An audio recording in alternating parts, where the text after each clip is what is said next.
A retomada do desenvolvimento econômico é o principal desafio do governo Temer. A crise da gestão do PT deixou mais de 1.500 obras federais paradas em todo o país.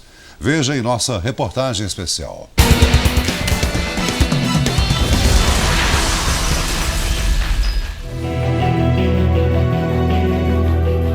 Trilhos sem trens, estrada de ferro sem estações. A Norte Sul era para ser a maior ferrovia brasileira, mais de 4.000 quilômetros de trilhos, cruzando 10 estados. A obra está parada e com trechos inacabados desde 2008, quando o projeto foi retomado. O trecho de 800 quilômetros entre Palmas, no Tocantins, e Anápolis, em Goiás, foi inaugurado, mas não tem terminais prontos para fazer o embarque de cargas. Era um período eleitoral para a presidência da República e se fez a inauguração sem se ter a garantia de que haveria a operação regular do trecho. A conclusão é que até agora não passou regularmente nada por ali. Já o trecho entre Ouro Verde, Goiás, e Estrela do Oeste, São Paulo, que deveria ficar pronto este ano, teve o prazo de conclusão prorrogado. A Norte Sul seria a principal via de escoamento da produção de grãos do país. Estão dizendo que vão precisar mais pelo menos um ano para concluir o que estão construindo. Só que é uma obra que está custando muito dinheiro e a cada ano, só em termos de comparação com o frete, quando a gente compara o frete do caminhão com o frete do trem, nós temos aí, pelas contas que eu fiz, no mínimo 2 bilhões por ano de prejuízo. A ferrovia leste-oeste é outra obra inacabada. A estrada, ligando o porto de Ilhéus, na Bahia, ao Tocantins, seria usada no transporte de minério. A construção começou em 2010 e parou por falta de dinheiro no ano passado. O orçamento previsto de 4 bilhões de reais já saltou para mais de 6 bilhões. E a conclusão da obra foi adiada mais uma vez. A construção da usina nuclear de Angra 3 está parada desde o início do ano. A previsão de conclusão, que era para o ano passado, agora ficou para 2019. Faltam 5 bilhões de reais para terminar a obra. Mais de 1.000 empregados já foram demitidos. O ex-presidente da Eletronuclear, estatal responsável por Angra 3, foi preso no ano passado por suspeita de corrupção. As empreiteiras que tocavam a obra estão envolvidas na Lava Jato. Se estivesse em operação, Angra 3 seria capaz de fornecer energia para 5 milhões de pessoas. Mesmo assim, este físico e professor da Universidade de São Paulo acha que o governo Lula errou ao retomar a construção da usina, porque o projeto nuclear dos anos 80 estaria ultrapassado. Eu acho que essa é uma boa ocasião para que o governo constituísse uma comissão independente, que fizesse uma análise para ver quanto se gastou, quanto falta gastar e se valeria a pena completar. Também no estado do Rio fica outra face, ainda mais visível e dramática, da paralisação de obras no país. Um espaço equivalente a 4.500 campos de futebol. Um mega investimento de 13 bilhões de reais numa cidade que se preparou para a chegada do progresso. O povo ficou se sentindo enganado com isso, porque teve muitas promessas e nada foi cumprido. O ano era 2006, quando o governo federal anunciou uma das mais imponentes obras no estado do Rio, o Comperj, Complexo Petroquímico do Rio de Janeiro. O município escolhido como sede foi Itaboraí. O Comperj foi projetado para ampliar a capacidade de refino da Petrobras. 10 anos depois do lançamento do Comperj, a estimativa era de que a cidade tivesse 1 milhão de habitantes.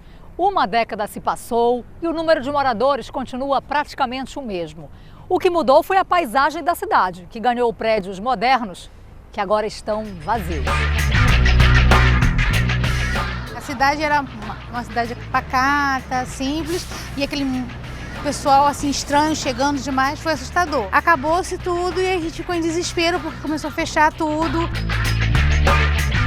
As salas dessa galeria recém-inaugurada têm 120 metros quadrados.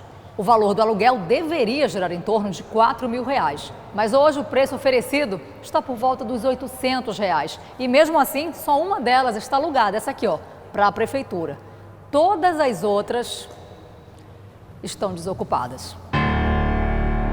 O cenário se repete por toda a cidade. Placas de aluga-se e prédios que parecem fantasmas. Basta entrar no elevador e escolher um andar aleatório. O que se vê é igual em todos os pisos. Quando chega em 2008, você encontra uma crise internacional que começou nos Estados Unidos, foi para a Europa, e aquele governo, mais uma vez, diz que aqui não houve. Falou em marolinha, se falava em tsunami nos Estados Unidos, na Europa, e aqui não havia. Como não havia? Em 2010, as empresas que estavam aqui, agrupadas ao complexo petroquímico, foram embora. A construção da refinaria, carro-chefe do projeto, foi adiada para depois de 2020. Até lá, a cidade tenta se reerguer. Corretoras de imóveis fazem de tudo para voltar a atrair clientes.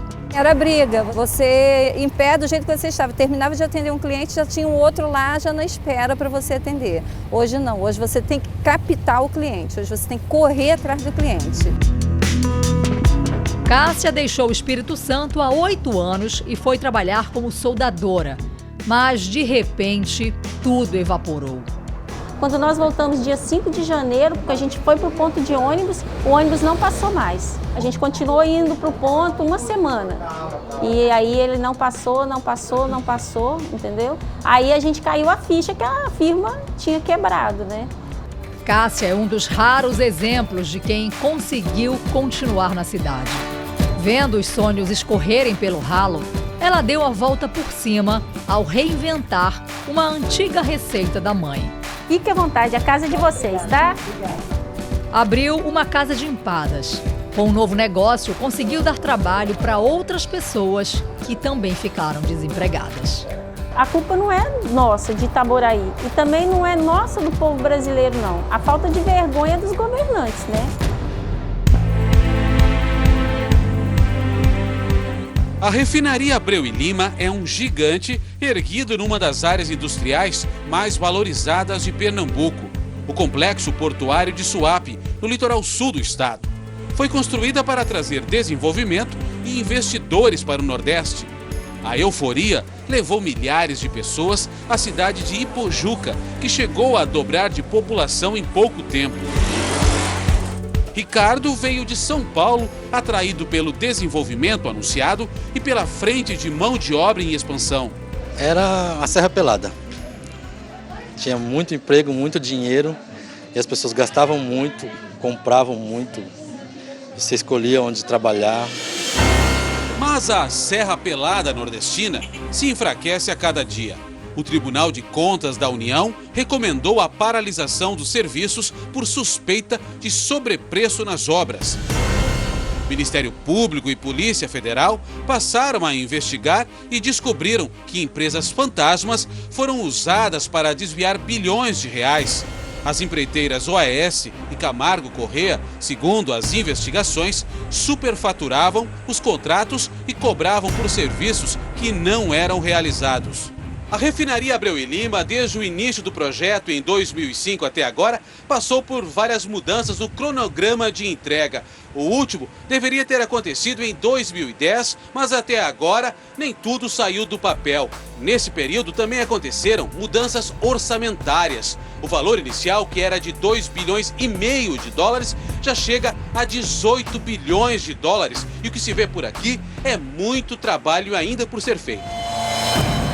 Materiais que seriam usados nas obras estão jogados a céu aberto, como flagramos nestas imagens. Peças de motores, dutos e ferragens sofrem com o desgaste da exposição ao sol, a chuva e a maresia. O ferro está enferrujado, os galpões inacabados e outras estruturas se deterioraram. A obra está abandonada sem um trabalhador sequer. Dos mais de 45 mil empregados que já circularam por aqui, pouco mais de 2 mil continuam empregados. Seu Severino trabalhou na refinaria durante 5 anos, mas foi demitido como tantos outros. Tudo que parou a obra lá dentro, aí foram demitindo até zerar.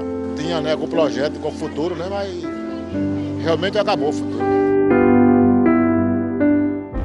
Nas ruas de Pojuca, os desempregados de Abreu e Lima se juntam aos demitidos do estaleiro Atlântico Sul. Também investigado por corrupção em contratos com a empresa Sete Brasil, criada pelo governo para reformular a indústria naval brasileira.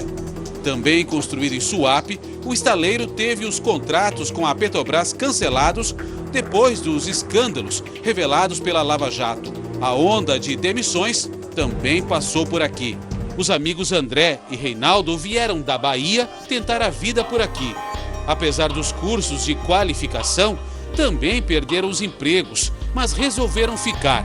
Ainda acreditam na promessa de uma nova chamada. A esperança é essa, né? Porque tá hoje, volta amanhã e nunca volta. Não dizem para o mês. Uns falaram, é agosto a gente já estamos, nada. Agora é setembro, aí vem setembro, nada. Eu vivendo aí de bico, né?